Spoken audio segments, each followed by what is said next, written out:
So, Rasika Duggal, welcome to Hindi Rush. Thank you.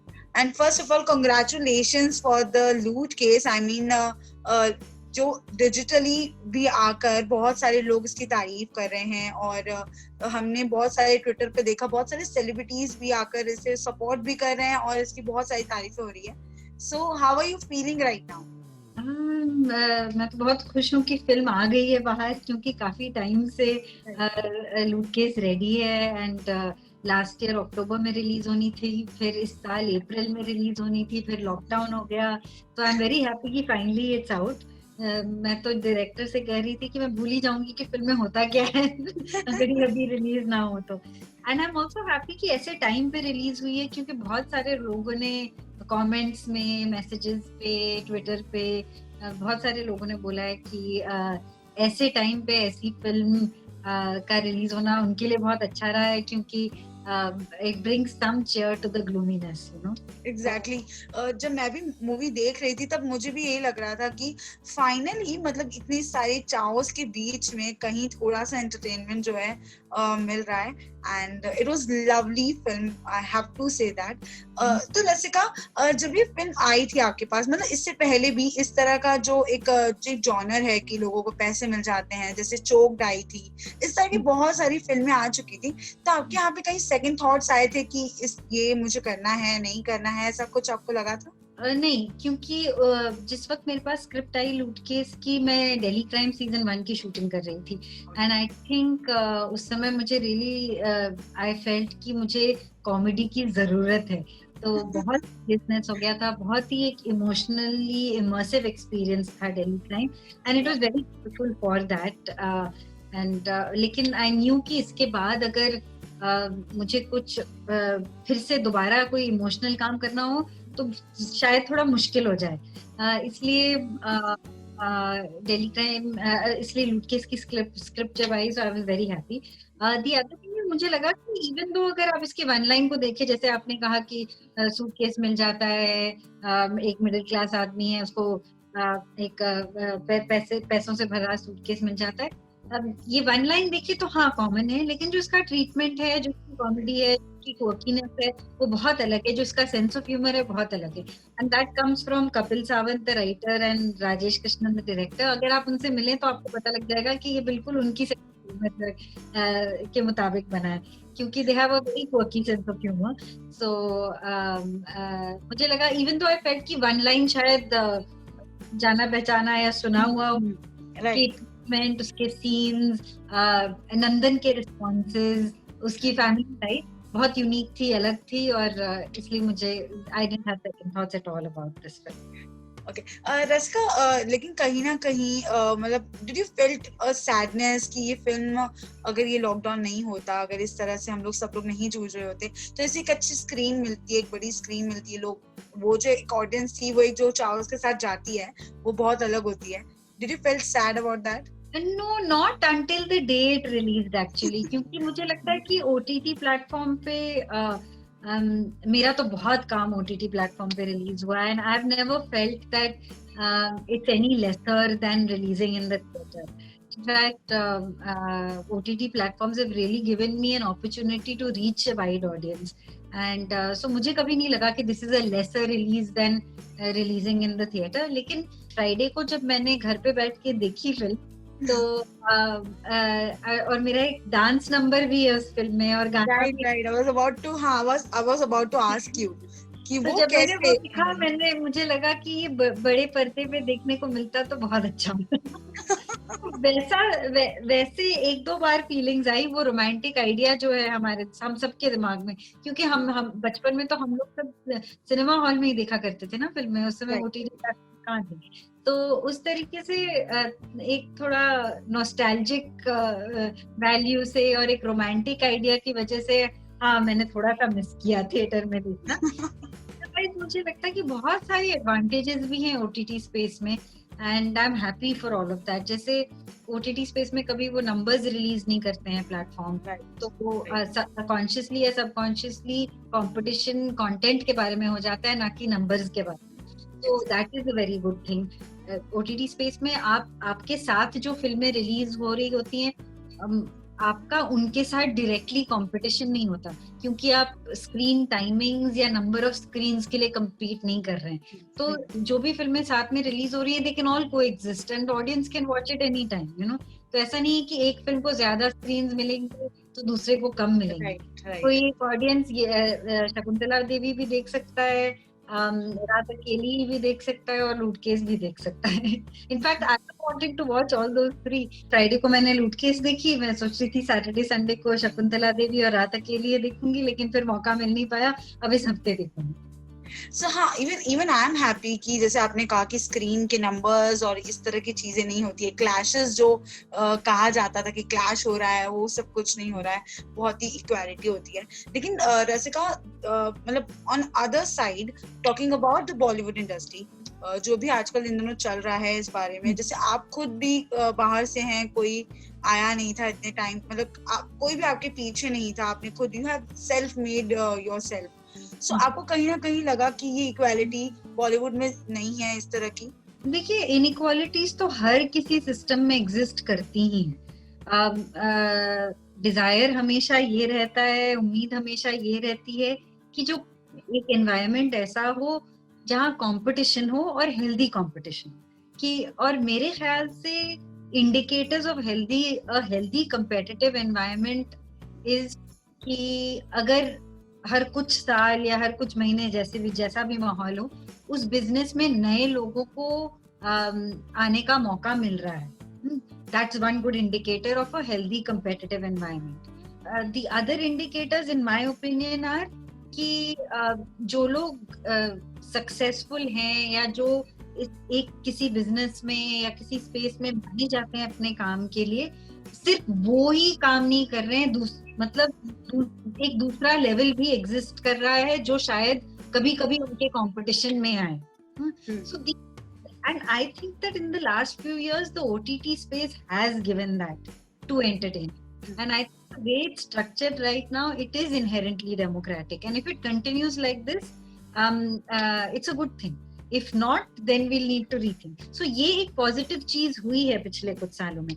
आजकल जो debate चल रहा है वो पिरामिड के जो टॉप लेवल के लोगों के बारे में चल रहा है, and honestly I don't have anything to say to it, क्योंकि मेरा इंटरेक्शन उनसे बहुत लिमिटेड है। अगर मैंने किसी के साथ काम किया हो या मेरी कुछ अपनी एक्सपीरियंसेस हुई हो तो I would have been happy to share it, लेकिन ऐसा कुछ कभी हुआ नहीं है।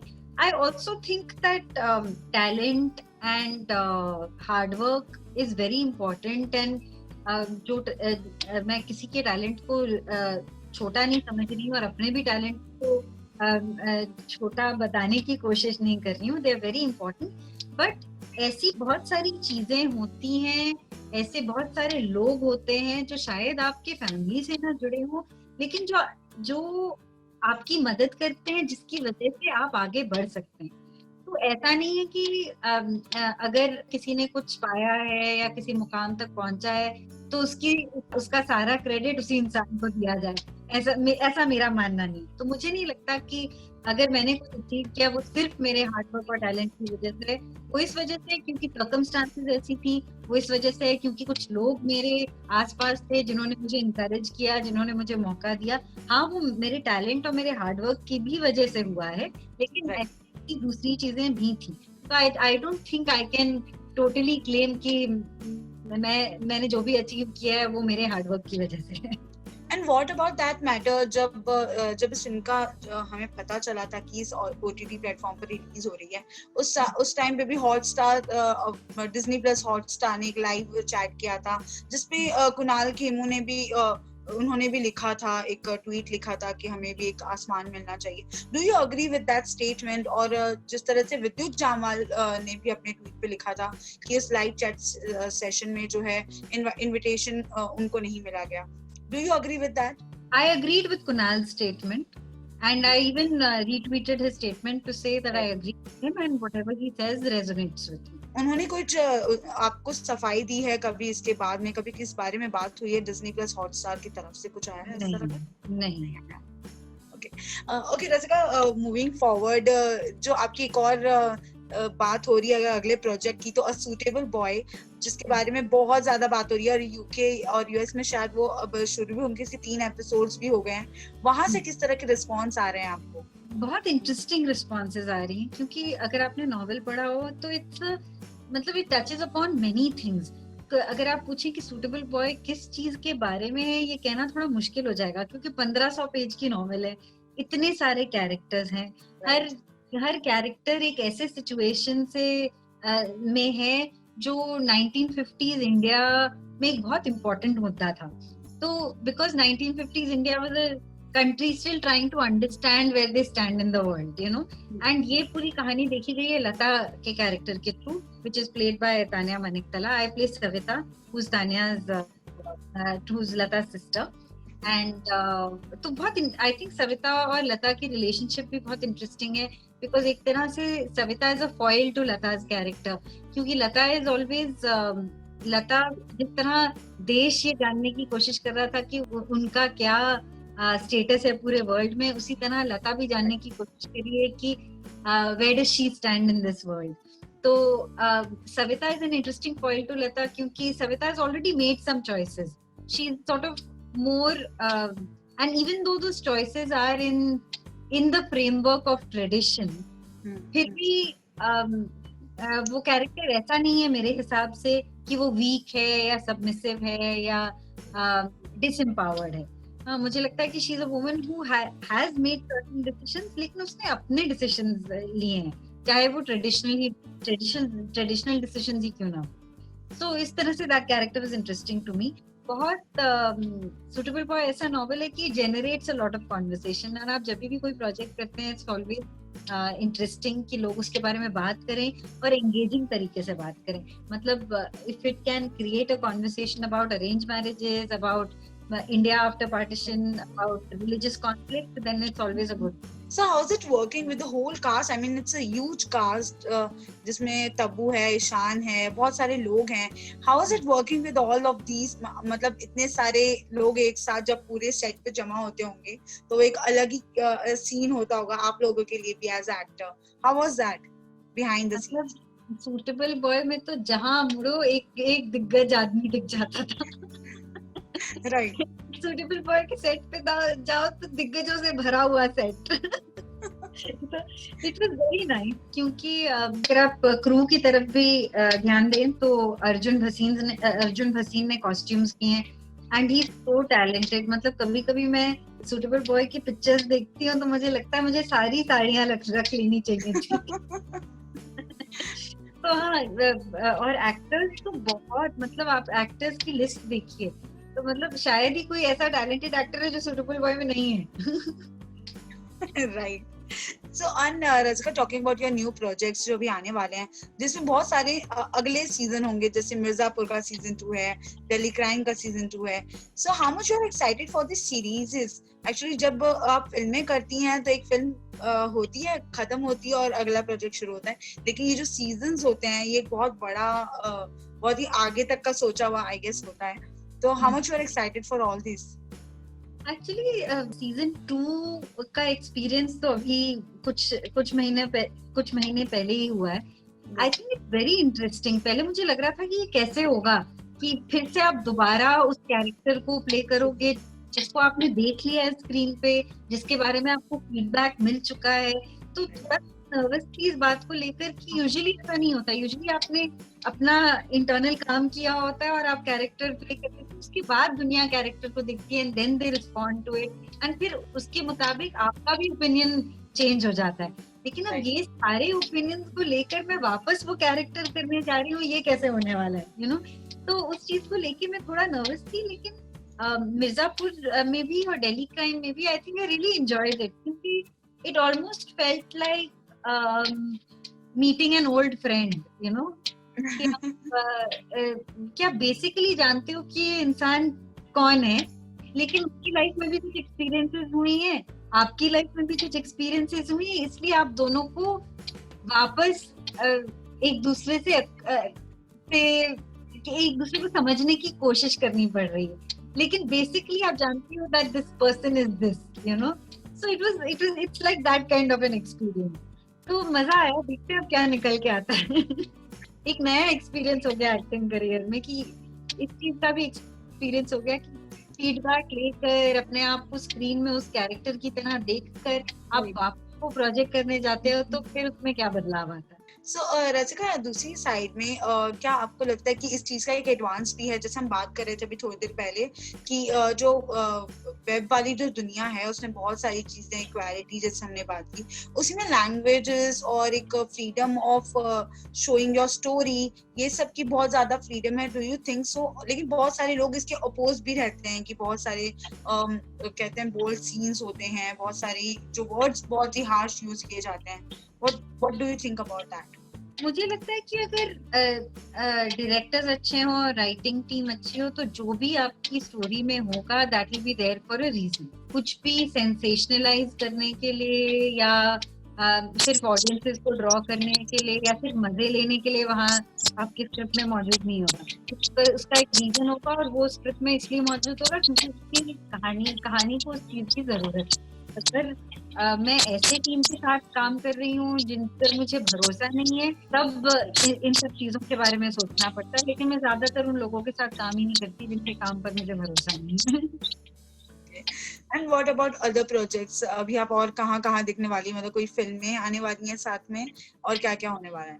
अभी तो सूटेबल बॉय नेटफ्लिक्स पे आएगा, उसकी डेट अनाउंस नहीं हुई अभी तक। फिर मिर्जापुर अमेजोन पे आएगा।